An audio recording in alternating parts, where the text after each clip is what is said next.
병원을 방문하는 의료 쇼핑족이 많아지면서 손해율이 치솟기 시작했습니다. 130% 손해율을 넘는 보험에서도 발생을 했었고, 결국 이 구조는 오래 버티지 못하고 개편이 되기 시작했습니다.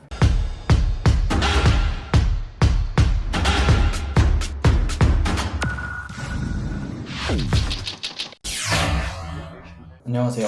보험의 모든 것 보험이 채널입니다. 오늘은 여러분이 진짜 많이 궁금해하시는 실손보험 변천사를 풀어보려고 합니다. 2003년 첫 출시 이후부터 지금까지 3번이나 큰 변화를 거쳤는데요. 왜 이렇게 자주 바뀌는 걸까? 내가 가입한 실손은 그래서 몇 세대일까? 앞으로 보험료는 어떻게 변할까? 오늘 영상에서는 단순히 구조만 설명하는 게 아니라 실제 사례나 생활 속 예시까지 좀 들어서 세대별 특징과 장단점, 그리고 주의하셔야 되는 점 자세히 알려드려 보겠습니다. 끝까지 보시면 내가 가입한 실손보험이 어떤 세대인지, 앞으로 어떻게 활용하면 좋을지도 한눈에 정리가 되실 거니까요. 바로 시작해 보겠습니다.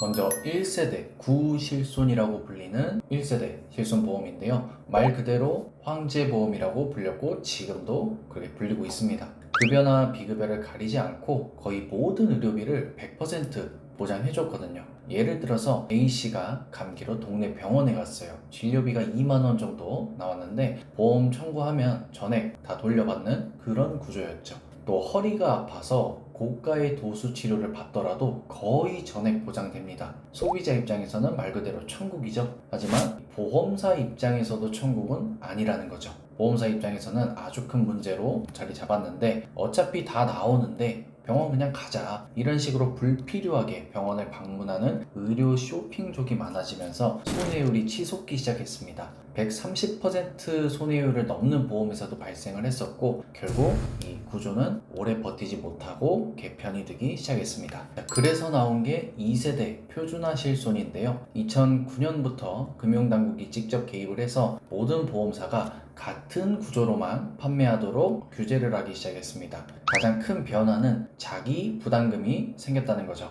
급여, 비급여 가리지 않고 10%는 내가 부담, 나머지 90%를 보험사가 지급하는 구조로 변경이 되었습니다. 예를 들어서 진료비가 5만원 나오면 5천원은 내가 내고 4만 5천원은 보험금으로 돌려받는 그런 구조입니다. 소비자 입장에서는 여전히 만족스러운 수준의 보장이었습니다. 하지만 MRI 같은 이 고가 비급여 검사가 점점 늘어나면서 보험사 입장에서는 손해율 문제가 계속 이어졌습니다. 어차피 90%는 환급을 받으니까 찍어보자, 이런 심리가 생기는 거죠. 결국 보험사는 부담을 줄이고자 3세대로 넘어가게 됩니다. 2017년 3세대 착한 실손이 등장을 하게 됩니다. 핵심은 급여와 비급여를 조금 더 나눴다 라는 건데요. 급여는 90% 보장, 비급여는 80%로 보장을 나눠서 보험료 인상 속도를 좀 완화하려는 그런 목적이 있었죠. 그리고 특약을 따로 분리해서 필요 없는 보장은 빼고 가입할 수 있게 만들었습니다.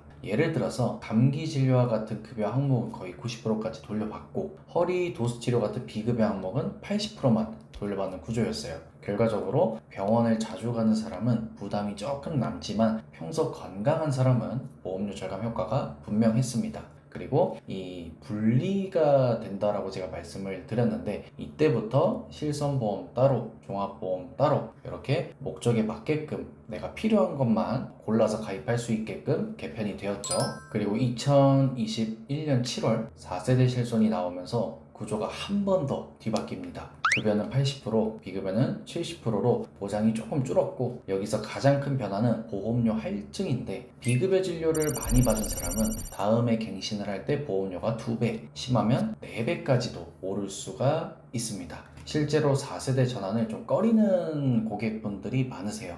그래서 병원 갈 때마다 내가 눈치 보고 가야 되냐, 이런 불만이 좀 대표적이에요. 보험사 입장에서는 손해율 관리가 가능해졌지만 소비자 입장에서는 부담이 조금 커진 그런 신세대 4세대 실손보험이라고 할 수 있죠. 마지막으로는 개편 예정인 5세대 2025년 시행 예정이고요. 새로운 5세대 실손보험 말씀드릴 건데, 5세대 실손보험의 핵심은 중증 환자 중심의 보장 강화입니다. 정말 필요한 치료는 더 두껍게, 폭넓게 이렇게 보장을 해주고, 도수치료나 고가 주사치료 같은 과잉 논란이 좀 계속 빚어지는 비급여 항목은 자기 부담을 늘려버립니다. 앞으로 실손보험은 모두 넉넉하게 주는 그런 형태가 아니라 정말 필요한 쪽으로 집중 보장하는 이렇게 좀 선택적인 형태로 바뀌는 거죠. 예를 들어서 뭐 암이나 심장혈관 질환 같은 중증 환자는 기존보다 확실하게 보호받고, 단순 주사나 도수 치료 같이 비교적 중증이 아닌 치료는 부담이 좀 커지는 거죠.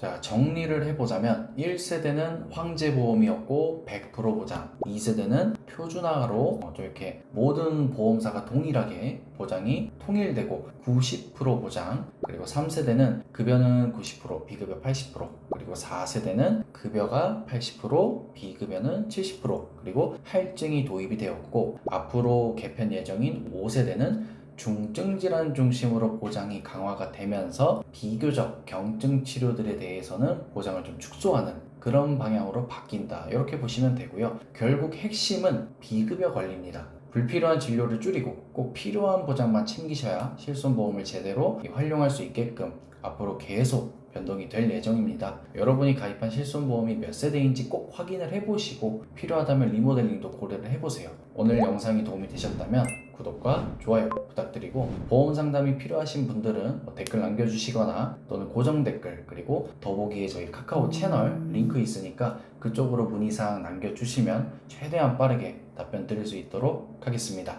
감사합니다. 본 광고는 광고 심의 기준을 준수하였으며 유효기간은 심의일로부터 1년입니다.